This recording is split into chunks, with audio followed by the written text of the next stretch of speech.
Good morning students.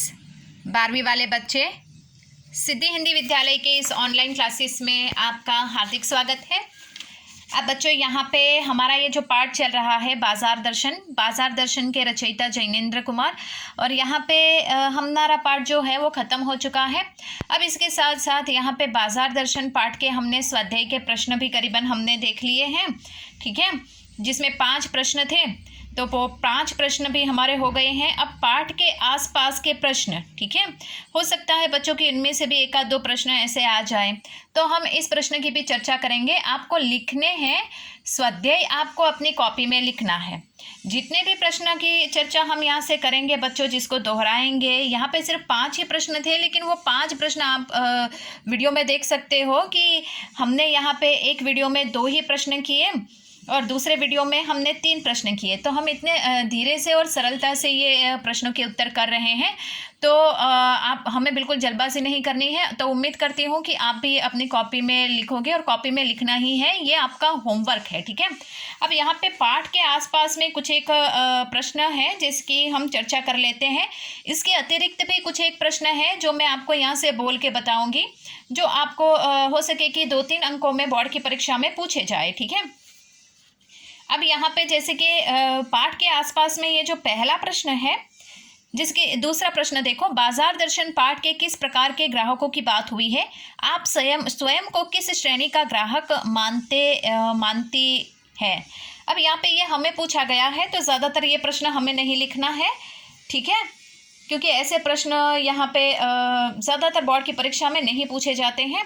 और पाठ के आधार पे, जैसे कि आधा प्रश्न जो है पाठ के बाजार दर्शन पाठ में किस प्रकार के ग्राहक की बात हुई है, तो यहाँ पे हम लिख सकते हैं कि उसमें ज़्यादा मतलब ऐसे इंसानों की बात हुई है जो बिना फिजूल के ही वस्तुएं खरीदते रहते हैं, जिसका मन खाली रहता है, जो बाजारोपन को बढ़ाते रहते हैं, जो बाजार की सार्थकता को सिद्ध नहीं करते हैं। और दूसरी तरफ पाठ में चूरण वाले भगत जैसे पात्र के द्वारा भी हमें बताया गया है कि बाजार का प्रभाव कुछ एक इंसानों के ऊपर नहीं पड़ता है, जो बाजार की सार्थकता को सिद्ध करते हैं, जो फिजूल की खर्ची नहीं करते, और जो बाजार के जो सही मायने में उसके जो एकम होते हैं, जो उसकी जो विशेषता है उसको भी उजागर रखते हैं, जो किसी वस्तु का संग्रह नहीं करते हैं, जो बाजार की हूबहू उसकी स्थिति है चकाचौंध में, वो अंधे नहीं हो जाते हैं। तो ऐसे दोनों प्रकार के इंसानों की बात हुई है। तो ऐसा प्रश्न भी पूछा जा सकता है, जैसे बाजार दर्शन पाठ में किस प्रकार के ग्राहकों की बात हुई है, तो ये हमने देखा, ठीक है। उसके बाद यहाँ पे जो पहला प्रश्न है, बाजार दर्शन पाठ में बाजार जाने या न जाने के संदर्भ में मन की कई स्थितियों का जिक्र आया है। आप इन स्थितियों से जुड़े अपने अनुभवों का वर्णन कीजिए। तो ये प्रश्न भी ज़्यादातर तो नहीं पूछा जाएगा बच्चों, लेकिन फिर भी हम उसकी तैयारी करके रखते हैं। जैसे कि पहला उसमें क लिखा है मन खाली हो, ख लिखा है मन खाली न हो, ग लिखा है मन बंद हो, और द लिखा है मन में नकार हो। अब ये चारों के चारों जो है उसको किस प्रकार से हमें अपने जीवन के साथ जोड़ के देखना है, अर्थात हमारे जीवन में भी ये 4 प्रश्न का हमने कभी ना कभी तो अनुभव किया ही होगा।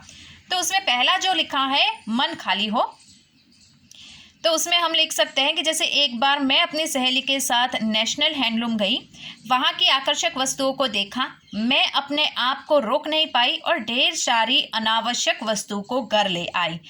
मन खाली हो, तो ये बात कैसे लागू हुई? अब जैसे कि हम अपना अनुभव शेयर करें, तो यहाँ पे हम अपनी सहेली के साथ, चलो हैंडलूम नहीं तो किसी और मामूली सी दुकान में जाते हैं, वहाँ पे जाकर, या फिर हम किसी शॉपिंग मॉल में जाते हैं, वहाँ पे न खरीदने वाली चीज़ भी हम उठा कर लेकर आते हैं, अनावश्यक वस्तु जो अभी ज़रूरी नहीं है, अभी किसी काम की नहीं है, लेकिन फिर भी हमें अच्छी लगी, वहाँ पे मिल रही थी तो हमने खरीद ली। तो ये बात यहाँ पे हमारा मन खाली था, खाली होना मतलब जेब भरी हुई है, लेकिन हमें ऐसा मन खाली हुआ, यानी कि ये जो वस्तुएं हैं वो मेरे लिए है, अच्छा, अर्थात मेरी इच्छा के ऊपर हमारा संयम नहीं था, ठीक है। उसके बाद ख, मन खाली ना हो, मन खाली ना होना, यानी कि हमारे विद्यालय में जिसके उदाहरण हमें बताना है। यहाँ पे जो उदाहरण मैं आपको बता रही हूँ, हो सकता है कि उससे जुड़े रिलेटेड कोई उदाहरण हमारे जीवन में या कोई अनुभव हमें हुए हों। हमारे विद्यालय में स्पोर्ट्स डे के दिन हमें सफ़ेद टी शर्ट पहननी थी। मैं बाज़ार गई, वहाँ कई तरह के आकर्षक टी शर्ट मिल रहे थे। पर मन में यह बात निश्चित थी कि मुझे सफ़ेद टी शर्ट ही चाहिए। सो मैंने सफ़ेद टी शर्ट खरीदी और घर आ गई। अब यहाँ पे मन खाली ना हो, उसका मतलब देखा, उदाहरण मैंने आपको प्रस्तुत बताया कि जैसे कि हमारे विद्यालय में स्पोर्ट्स डे था तो हमें बताया गया कि सफ़ेद, जैसे कि हम किसी प्रोग्राम, चलो समझ लो कि हमें कोई इवेंट में या प्रोग्राम में हमने हिस्सा लिया है, तो उसके लिए हमें एक अलग रंग का दुपट्टा चाहिए, जैसे कि ऑरेंज कलर का या ग्रीन कलर का दुपट्टा, तो हमें वही दुपट्टा चाहिए। बाज़ार हम जाते हैं तो हमारे पास वो दुपट्टा नहीं था, तो हम बाज़ार गए वो दुपट्टा हम खरीदने के लिए, लेकिन उसमें बाज़ार में वहाँ पे तरह तरह के सुंदर से दुपट्टे थे, तो हमें तो जो खरीदना था हम उसके साथ साथ दूसरे दुपट्टे नहीं लाते हैं। हम क्या सोचते हैं कि अभी जिस दुपट्टे की ज़रूरत है हम उसी कलर का दुपट्टा खरीदते हैं और अपने घर आ जाते हैं। तो यहाँ पे ये बात सिद्ध होती है मन खाली न होना, अर्थात हमें जिस वस्तु की आवश्यकता थी हमने वही वस्तु लाई, इसके अतिरिक्त हमने दूसरी वस्तु नहीं लाई। अब यहाँ पे ग जो है मन बंद हो, ठीक है, उसमें यहाँ पे कौन से अनुभवों की बात हुई है, हमारे जीवन की रियलिटी के साथ कौन सी बात जुड़ती है वो देख लेते हैं। कभी कभी मनुष्य के जीवन में चिंता, निराशा और उदासी का भाव घेर लेती है, तब उसका मन कहीं नहीं लगता। मेरे साथ भी एक बार ऐसा ही हुआ। एक आत्मीय जन की मृत्यु के कारण मेरा मन नहीं लग रहा था। एक मॉल में मैं खरीदी करने गई किंतु खाली हाथ वापस आ गई। मन बंद हो यानी कि कोई घटना का हमारे जीवन के ऊपर गहरा प्रभाव पड़ना, जैसे कि कहा जाए कि अभी वर्तमान स्थिति, ये तो एक उदाहरण मैंने आपको बताया हमारे जीवन से जुड़ी हुई, चलो वास्तविकता को ही हम लेते हैं कि अभी हमारा मन चिंता, निराशा, उदासी से भरा हुआ है क्योंकि अभी स्कूल भी बंद है, हम घर पे बैठे हुए हैं और हम अपने दोस्तों को नहीं मिल रहे हैं। स्कूल में जाते हैं तो हमारी पढ़ाई भी हो जाती है और दोस्तों से हर रोज़ मिलना हो जाता है। अभी बंद है तो अभी क्या मतलब किसी भी वस्तु को, अर्थात हम कहीं भी बाहर जाते हैं तो हम अपने मित्रों को बहुत याद करते हैं, हम दोस्तों को याद करते हैं। तो कभी शॉपिंग करने के लिए भी जाते हैं तो हम सोचते हैं कि हाँ हम अपने मित्रों के साथ जाते थे। तो इस तरह से जो चीज़ें खरीदनी होती है उसमें भी मतलब शॉपिंग करने में भी हमारा मन नहीं लगता और फिर हम वापस आ जाते हैं कि अभी की स्थिति उसका हमारे मन के ऊपर गहरा प्रभाव पड़ा। समझ में आया? तो इस तरह से कोई घटना हमारे जीवन में ऐसी घटित होती है जिसको लेकर हम दुखी हो जाते हैं, तो उसका सीधा प्रभाव हमारे जीवन पर पड़ता है, जीवन व्यवहार पर पड़ता है। और हम बाज़ार जाते हैं तो वहाँ पे जो चीज़ें हमें खरीदनी होती है वो भी हम नहीं खरीद पाते हैं और उस घटना की वजह से हम वापस घर लौट कर आ जाते हैं। तो उसका मतलब होता है मन बंद हो। उसके बाद चौथा, मन में नकार हो। तो उदाहरण के तौर पे यहाँ पे मैं आपको उदाहरण भी बता रही हूँ और वास्तविक जीवन में जो कभी कभी घटनाएं घटित होती है हमारे जीवन में उसका भी उदाहरण मैं आपको बताती जा रही हूँ। तो मन में नकार हो, उसमें अक्सर फेरिया वाले अनेक प्रकार की वस्तुएं बेचते हैं। उन वस्तुओं की कोई ना गारंटी होती है ना वारंटी। ये जब भी कोई सामान बेचने आते हैं तो मैं इनमें से कोई वस्तु नहीं खरीदती, चाहे वो वस्तु कितनी सस्ती और अच्छी क्यों ना हो। पहले से ही इन वस्तुओं के प्रति मेरे मन में नकारात्मकता का भाव होता है। मन में नकार हो, अब समझ में आया? अर्थात कुछ एक लोग क्या करते हैं, ज़्यादातर ये बाज़ार जो ऐसा होता है बच्चों, तो उसमें क्या होता है कि जैसे कुछ एक लोग ऐसे होते हैं कि हम लोगों को जैसे पता पड़े यहाँ पे सस्ती वस्तु मिलती है तो हम लोग जाते हैं, देखते हैं, खरीद देते हैं। कुछ एक लोग ऐसे कि जिन्होंने पहले से ही अपने मन में धारणा बांध के रखी है कि कुछ एक जो व्यापारी होते हैं जो कभी कभी सेल लगाते हैं, उसमें हम लोग चलो यहाँ पे सेल लगा है, हम जाकर देखते हैं और हमें मतलब पहले से ही हमारी ये धारणा है कि नहीं, सेल में से कोई भी वस्तु नहीं खरीदनी, चाहे वो कितनी सस्ती और कितनी अच्छी क्यों ना हो। ऐसा क्यों? क्योंकि हमारे मन में ही हमने नकार बांध के रखा है कि वो चीज़ें अच्छी नहीं आती, हमें वो नहीं खरीदनी, हमें ये नहीं, पीछे से वो वस्तु हमें नुकसान करेगी या उस वस्तु की क्वालिटी में कोई गड़बड़ी होगी। तो यहाँ पे उसका मतलब होता है मन में नकार ना हो। मैंने आपको उदाहरण जो बताया ना कि जैसे कि कोई एक फेरिया वाला होता है, वो चीज़ें बेचता है लेकिन मैंने वो चीज़ें नहीं खरीदी, क्यों? क्योंकि चाहे कितनी सस्ती और अच्छी क्यों ना मिले, लेकिन मेरे मन में पहले से ही उस वस्तु के प्रति नकारात्मकता है।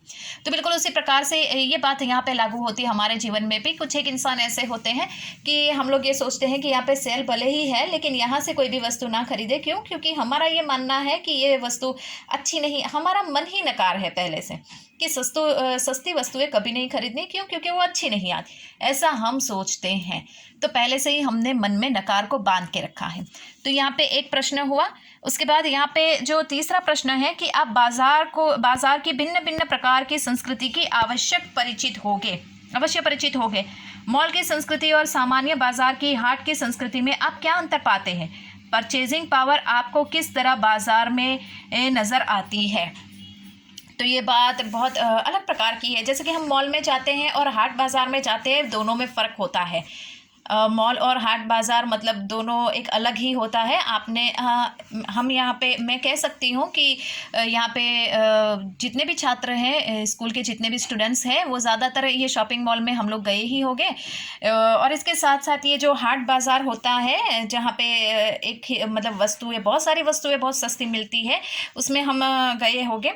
तो हाँ, उसमें हमें थोड़ी निम्न प्रकार की संस्कृति की झलक देखने को मिलती है। कौन सी? तो हम यहाँ पे कहेंगे, सबसे पहले तो यहाँ पे 3 प्रकार के बाज़ार बता देती हूँ मैं आपको कि यहाँ पे जो होता है, तो 3 प्रकार के, एक सामान्य बाज़ार की बात, हाट बाज़ार की बात और मॉल की बात। तो सबसे पहले यहाँ पे मॉल और सामान्य बाज़ार और हाट बाज़ार की बातें हम करते हैं। लेकिन बच्चों, यहाँ पे ये जो प्रश्न है, ये प्रश्न हम नेक्स्ट वाले वीडियो में करेंगे। यहाँ पे हमने दूसरा प्रश्न हमें नहीं करना है, लेकिन यहाँ पे पहला प्रश्न मैंने आपको बताया। तो ये प्रश्न हो सके कि आपको भाई 2 अंकों में पूछा जाए कि मन खाली हो, बाज़ार दर्शन पाठ में मन खाली हो, इस प्रकार के वाक्यों को जोड़ते हुए अपने जीवन का कोई अनुभव बताइए। तो ऐसे प्रश्न भी, जो तार्किक प्रश्न है, तार्किक प्रश्न भी पूछे जा सकते हैं। ठीक है, तो ये जो 4 मैंने आपको बताए हैं, वो भी आपको अपने जीवन में आपने किस प्रकार से अनुभव किए, ये नहीं लिख पाओगे तो मैंने जो यहाँ पे जुड़े हुए उदाहरण आपको बताए, वो ध्यान से सुनकर लिखिएगा। तीसरे प्रश्न की चर्चा बच्चों हम आने वाले नेक्स्ट वीडियो में करेंगे। तब तक के लिए थैंक यू।